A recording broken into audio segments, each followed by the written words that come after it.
Nang araw na utusan ng ate si Angelo, hustong ikawalong buwan naman ni Lengleng sa pagtigil sa bahay ni Tanya. Hindi si Cutie ang dahilan ng pananatili roon ni Lengleng. Totoo na in love si Lengleng kay Cutie nang ipakilala sila ni Tanya sa isa't isa. Pero ang pagkawiling iyon ni Lengleng kay Cutie ay hindi tuloy-tuloy. Mahilig kasing mambuska ang Cutie at si Lengleng ay hindi palaging mahaba ang pasensya. Kapag piko na si Lengleng, sasabayan niya ang katarayan ni Cutie na lalo lamang dadakdak.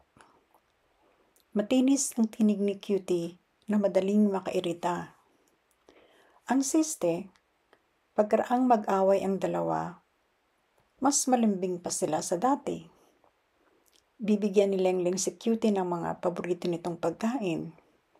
Pagkakain, aawitan naman ni Cutie si Lengleng kahit anong kanta. Rock, original Filipino music, maging instrumental, basta rin lamang narinig na ni Cutie ay kayang-kaya nitong gayahin.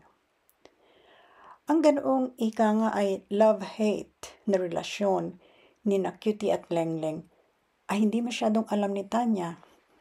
Maingat kasi ang dalawang kasambahay, lalo si Lengleng. Ayaw nitong ma-upset ang dalaga. Ibig ni Lengleng, itutok ni Tanya ang isip sa negosyo at pag-aaral. Basta siya, si Lengleng, ang bahalang mag-asikaso sa bahay. Dakilang tiyamay nga kung siya'y tawagin ni Cutie, at yun ay kung mabuti ang mood ng pilya. Kapag planong sermonan ni Lengleng si Cutie, hahayaan muna ni Lengleng na makaalis si Tanya patungo sa labasan, sa pet shop. Umaga pa lamang ay naroon na ang dalaga. Kapag nasa eskwela na si Tanya, mas malayang mag-inisan ang dalawang naiiwan sa bahay. Alas 5 ng hapon hanggang alas 8 ng gabi ang klase ni Tanya. At como alas 4 pa lamang ay lumalakad na ang dalaga. Malaki ang oras ni na Lengleng at Cutie sa kwentuhan o bangayan.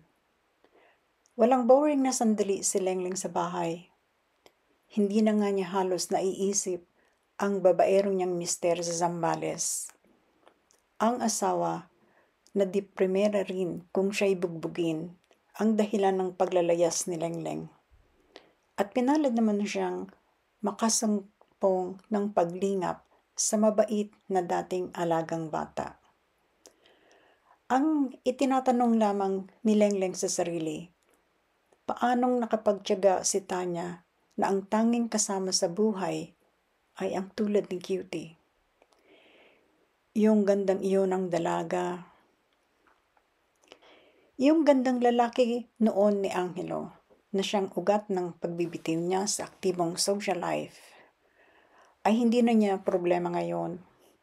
Hindi dahil sa pumangit ang binata. Pwede bang sumama ang hitsura ng isang isinilang na likas ang kakisigan? Idagdag pa ang malinis na estilo ng pamumuhay ni Angelo. Hindi siya nagsisigarilyo, hindi umiinom ng alak, lalong-lalong hindi nagre-drugs.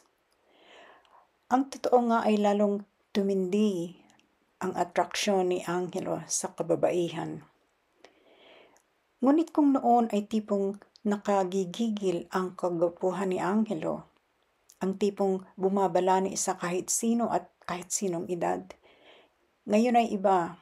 Hindi na siya sing cute ng dati teenager na si Tom Cruise. Malaki ang dumagdag na maturity sa anyo ng binata. Maihahambing si Angelo sa mas formal na si Brad Pitt. Sa edad ngayon ni Angelo, magbe-28, ang mga naaakit sa kanya ay ang tipong sopistikada, mga babaeng pinatalino ng mga karanasan, mga edukadang marunong nang mamili ng pag-iinteresan. Pero hindi na nga problema ngayon ni Angelo ang pagiging gwapo. Ang may problema ay ang mga nagkakagusto sa kanya. Hindi niya sila pinapansin. Bantad na ang binata sa samot-saring ekspresyon ng paghanga sa kanya o kaya'y ang diretsahang paghingi ng atensyon. Ang palagay nga ni Angelo, maghubad man sa harap niya ang isang sexy, ay wala na iyong epekto sa kanya. Umabot na sa ganoong kasukdulan ang lihim na pagkutya ng binata sa mga nagpapakita sa kanya ng pagkakagusto. Dahil doon, may nagsisimula ng chismis sa Palermo Pharmaceuticals. Woman-hater daw siya. Bakit ay wala siyang nobya? Ni wala man lamang nililigawan. At sa dami ng mga alok na siya'y i-date, isa man ay wala siyang pinagbigyan. Nagsisimula na ring magduda si Angelo. Saka iiwas niya sa mga hantaran kung humanga sa kanyang kagwapuhan. Baka nga natutuluyan na siyang maging woman-hater. Siya na rin ang tumugon sa gumuhit na tanong sa kanyang utak. But I don't hate women, ani Angelo sa sarili. Nasa manibela siya ng itim na super saloon na iipit sa trapiko sa malinta na tila pagong sa pag-usad. I love my mom, sabi uli ng binata sa sarili. I love my sister. Ganoon ba ang woman-hater? Bago makonsumi si Angelo sa daloy ng sariling isipin, kumilos ang nangauunang sasakyan. Umabante rin siya. At sa wakas, ang kanina pa niya tanaw na gasolinahan sa kanto ng MacArthur Highway at Rincon Street ay kanya ring narating. Buhat sa kanto, sa kanan, binilang ni Angelo ang mga tindahan. Ayon sa Ate Gretel niya, pang-anim na pwesto ang Oriental Aquatic Center and Pet Supplies. Nagminor ang binata pagkakita sa karatula niyon. Pagparada niya, sa kanya napuna ang padlock sa pinto ng Oriental. Sarado na ang kanyang sinadya.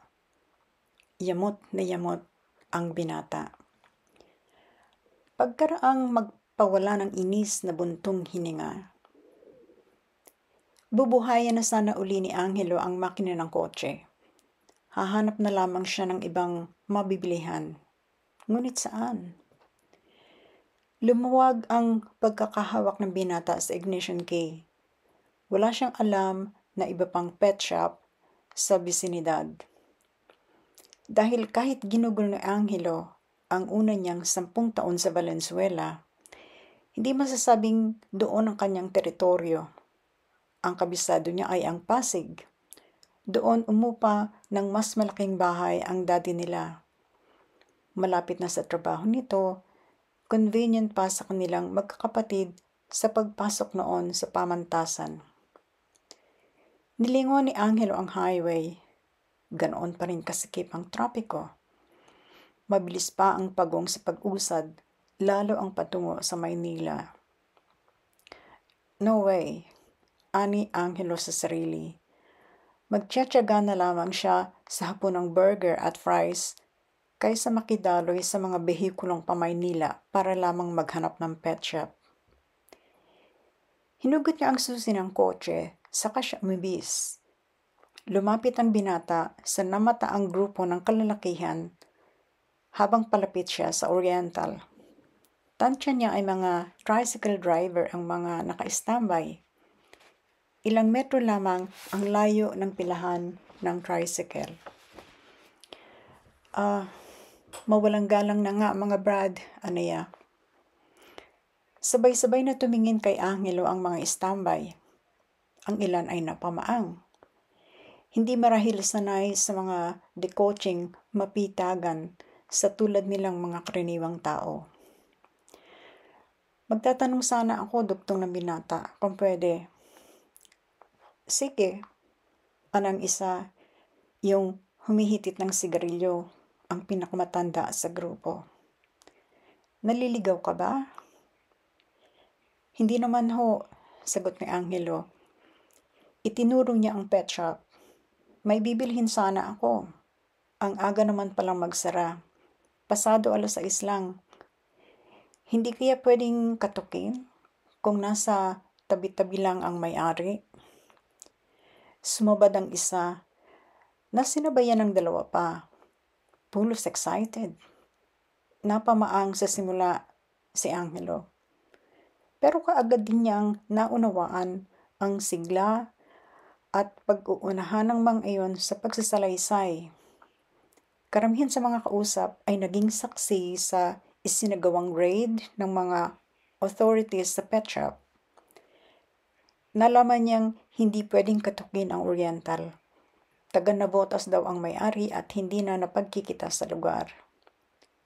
1 linggo na raw sarado ang pet shop dahil kinumpiska ng mga taga-Department of Environment and Natural Resources o DENR ang ibang tinda roon. Mga hayop na protektado ng gobyerno dahil endangered species na. May alam ho ba kayong ibang pet shop na malapit dito? Tanong ni Angelo maya-maya. Mayroon sa Marulas, anang isa, doon sa malapit sa Talipapa. Umasim ang mukha ni Angelo. Doon sa Marulas, naroon ang isa sa pangunahing buhol sa tropiko. Mayroon din sa Malanday. Patuloy nang nagsasalita. Malapit sa kanto, sa sakayan patungong Ubando. Makikita mo yun agad sa highway. Nagpasalamat si Angelo. Handa siyang maghanap papasok pa ng Bulacan. Umaandar kahit mabagal ang trapiko paparoon. Kaysa naman lumabas siya ng Valenzuela sa direksyon ng Maynila. Nang maiikot ng binata ang kotse pabalik sa MacArthur Highway, nasinagan niya ng headlights ang pinaka-kaakit-akit na babaeng nasilayan ng kanyang mga mata sa buong buhay niya. Sakay ng pampasaherong jeepney ang babae. Sa hulihan, sa pinakadulo, mataas ang takong ng suot niyang itim na sapatos. Pearl gray ang kulay ng palda, puti ang blusang may mahabang manggas, puti rin ang ribbon na panalinyon ng buhok sa may batok. Walang bakas ng kolorete ang babae, maliban sa bahagyang papula sa labi. Pigil ang hiningang tinutukan ni Angelo nang minamanayong kotse ang jeepney kinasasakyan ni Tanya. Naintriga ba kayo kung sino si Cutie sa buhay ni Tanya? At ngayon ay sa buhay na rin ni Lengleng? O baka mas curious kayo ngayong sa wakas ay pumitlag ang puso ni Angelo na hindi naman pala woman hater. Abangan.